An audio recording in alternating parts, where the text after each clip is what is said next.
এই কয়েকদিন ধরে তো টাকা রেট খুব ভালো, বিশেষ করে গত বোধহয় 15-20 দিন ধরে টাকা রেটে খুব ভালো যাচ্ছে। আপনার 166-67, মানে 1 পাউন্ডের এগেনস্টে 165-66-67, এই 10-15 দিন ধরে এরকমই রেট যাচ্ছে।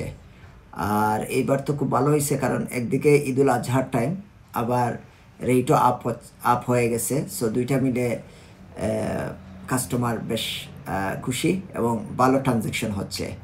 তো ঈদুল আজহাতে, হ্যাঁ, ঈদুল আজহাতে যেহেতু দেশেই বেশিরভাগ লোকজনই দেশে কোরবানি করে, যদিও এখানে টুকটাক কোরবানি করে, কিন্তু মেন কোরবানিটা বেশি লোকজন বাংলাদেশেই দিয়ে দেয়।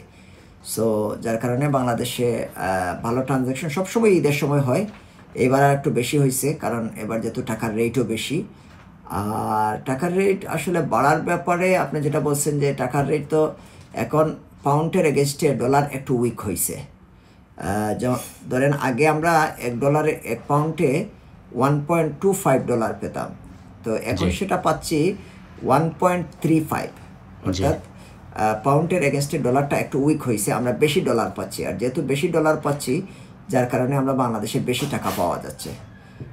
বাংলাদেশে অবশ্য তাদের কারেন্সি স্টেবলই আছে, যেহেতু এখানে ডলারের রেটটা ডাউন হয়েছে, এই জন্য আমরা বেশি টাকা পাচ্ছি। আর ডলারের কারণে মূলত টাকার রেটটা বাড়ছে ডলারের কারণে।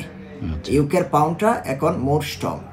অ্যাকচুয়ালি আপনাকে আগেরবার বলছিলাম যে 160 টাকা বোধহয় বলছিলাম ইতিহাসে হাইয়েস্ট, বাট এইবার 167 টাকা পর্যন্ত গেছিল। বর্তমানে 165 আছে অবশ্য। তো 167 এটা বোধহয় ইতিহাসে এটাও মানে রেকর্ড রেট, আর সর্বোচ্চ রেট। আর আপনাদের তো অ্যাপস আছে, আপনাদের এমনি বাদে ব্যাংকিং বাদে আর কোন থ্রুতে পাঠানো যায় আপনাদের?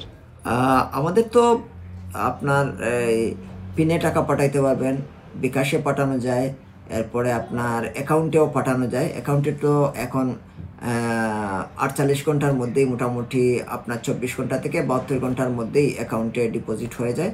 তো লোকজন এখন অ্যাকাউন্টেই বেশি স্বাচ্ছন্দ্য বোধ করে টাকা পাঠাইতে। রেটটাও মোটামুটি অ্যাকাউন্টে একটু ভালো থাকে। আর বিকাশ তো আছেই, সাথে সাথে আমাদের অ্যাপসও আছে, চাইলে কেউ অ্যাপস থেকেও পয়সা পাঠাইতে পারতেছে। সো অল ফ্যাসিলিটিস আমাদের কাছে আছে।